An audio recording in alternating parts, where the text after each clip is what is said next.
नमस्कार, आप देख रहे हैं हिम एक्सप्रेस और मैं हूं आपके साथ दीक्षा वर्मा।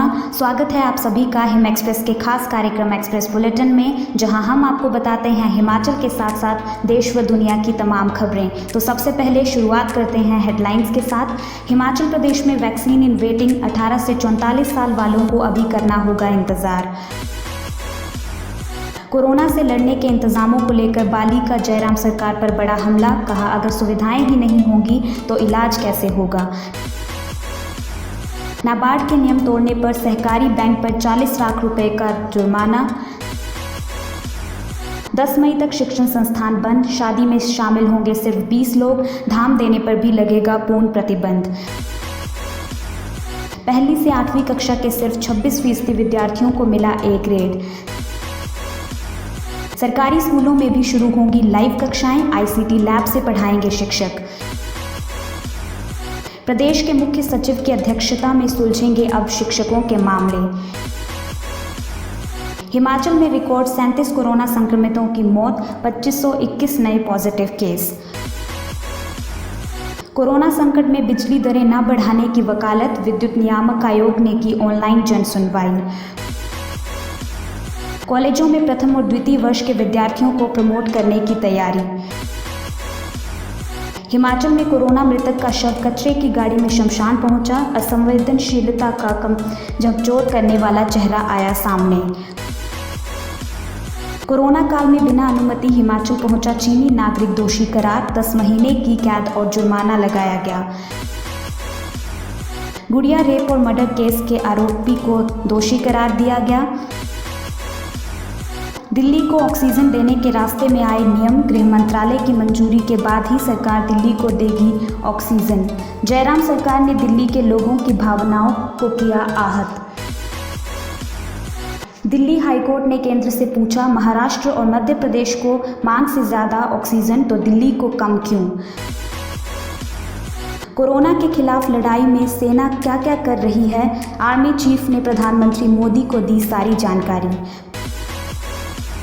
पूर्व PM मनमोहन सिंह को अस्पताल से मिली छुट्टी। अब खबरें विस्तार से। कोविड वैक्सीन का तीसरा चरण 1 मई से शुरू होने का निर्णय लिया गया है, लेकिन हिमाचल में निर्धारित समय पर यह चरण शुरू होता दिखाई नहीं दे रहा है, जिसका सबसे बड़ा कारण स्वास्थ्य विभाग के पास तीसरे चरण की वैक्सीनेशन का नहीं पहुंचना बताया जा रहा है। ऐसी परिस्थिति में 18 से 44 वर्ष आयु वर्ग के लोगों को अपनी वैक्सीनेशन के लिए थोड़ा इंतजार और करना पड़ सकता है। पूर्व परिवहन मंत्री GS बाली ने कोविड-19 के परिप्रेक्ष्य में प्रदेश की जयराम सरकार के इंतजाम को लेकर नाकामियों पर निशाना साधा है। उन्होंने कहा कि अगर कहीं सुविधाएं ही नहीं होंगी तो इलाज कैसे होगा। बाली ने कहा कि इस जयराम सरकार ने धाम और नाटियों में ही अपना टाइम निकाला है। उन्होंने कहा कि कांगड़ा में तो स्थितियां और भी ज़्यादा भयावह हैं। ऐसे अस्पताल को प्रशासन कोविड के लिए लेने जा रहा है जो अभी तक बना ही नहीं है। उन्होंने कहा कि ऐसी गलतियाँ अधिकारी करते हैं या उनसे करवाई जाती हैं। बाली ने कोरोना काल में फसलों को लेकर भी सरकार से किसानों की मदद के लिए आगे आने को कहा है। हिमाचल प्रदेश राज्य आपदा प्रबंधन सेल की ओर से जारी बंदिशों को 10 मई तक बढ़ा दिया गया है। गुरुवार को हुई बैठक में ये फैसला लिया गया। कोविड की स्थिति से निपटने के लिए हर जिले को 15-15 करोड़ रुपए दिए जाएंगे। शादी व अंतिम संस्कारों में लोगों की संख्या निर्धारित करने को लेकर DC अपने स्तर पर फैसला लेंगे। इसके अलावा सभी तरह के सामाजिक, शैक्षणिक, सांस्कृतिक, धार्मिक व राजनीतिक आयोजनों पर पूरी तरह से प्रतिबंध लागू रहेगा। हिमाचल प्रदेश के सरकारी स्कूलों में जल्द ही लाइव कक्षाएं शुरू होंगी। ICT लैब वाले स्कूलों से इसकी शुरुआत होगी। निजी स्कूलों की तर्ज पर जल्द ही सरकारी स्कूलों के विद्यार्थी भी गूगल मीट या जूम ऐप से पढ़ाई करेंगे। शिक्षा सचिव राजीव शर्मा ने इसको लेकर संभावनाएं तलाशने के शिक्षा निदेशकों को निर्देश जारी किए हैं। हर घर पाठशाला कार्यक्रम और Jio TV को भी दोबारा शुरू करने का फैसला लिया गया है। हिमाचल प्रदेश के सरकारी स्कूलों और कॉलेजों के शिक्षकों के मामले अब मुख्य सचिव अनिल खाची की अध्यक्षता में सुलझाए जाएंगे। मुख्यमंत्री जयराम ठाकुर की बजट घोषणा को पूरा करते हुए सरकार ने 11 सदस्यीय उच्च स्तरीय कमेटी का गठन किया है। इसमें अतिरिक्त मुख्य सचिव वित्त, कार्मिक, विधि और शिक्षा सचिव को सदस्य बनाया है। हिमाचल प्रदेश के जिला सोलन में असंवेदनशीलता का वो घिनौना चेहरा देखने को मिला कि इंसानियत शर्मसार हो गई। बद्दी स्थित काठा अस्पताल में कोरोना से शख्स की मौत हो गई, लेकिन उसे कचरा उठाने वाली गाड़ी में अंतिम विदाई नसीब हुई, जबकि बद्दी में शव लाने के लिए 5 वाहनों की व्यवस्था की गई है। परिषद ने मृतक की पार्थिव देह कूड़ा उठाने वाली ट्रॉली से शमशान घाट तक पहुंचाई। ये लापरवाही नगर परिषद कार्यकारी अधिकारी व खंड चिकित्सा अधिकारी द्वारा बरती गई। हिमाचल के कांगड़ा जिले में देहरा से गिरफ्तार चीनी नागरिक को भारतीय कानून का उल्लंघन और अवैध तरीके से प्रदेश में दाखिल होने पर कोर्ट ने दोषी करार दिया है।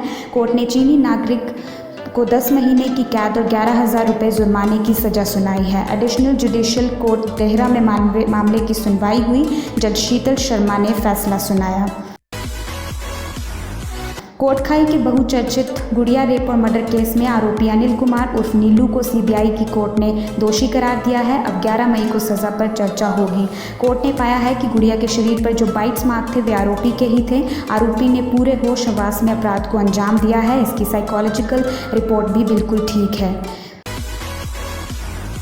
दिल्ली में कोरोना से होने वाली कुल मौतों के आंकड़ों पर बवाल मच गया है। बुधवार देर रात जारी दिल्ली हेल्थ बुलेटिन में सरकार ने अब तक राजधानी में होने वाली कुल कोरोना मौतों की संख्या 14,616 बता दिया, जबकि इसके ठीक एक दिन पहले यानी मंगलवार को ही संख्या 15,009 बताई जा चुकी थी।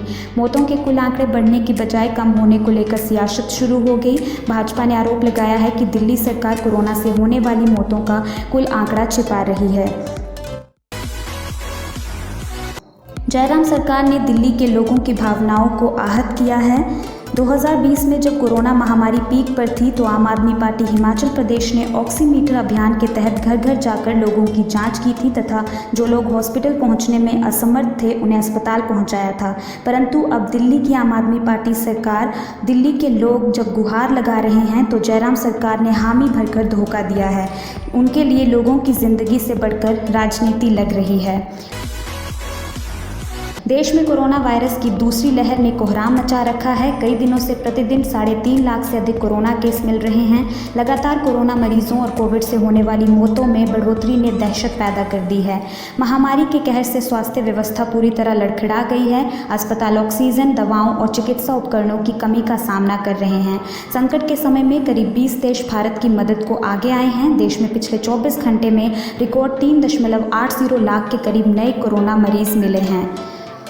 तो ये थी दिन भर की कुछ अपडेट्स। ऐसी और न्यूज़ अपडेट्स के साथ जुड़े रहने के लिए हिम एक्सप्रेस के फेसबुक पेज को लाइक और फॉलो करें। धन्यवाद।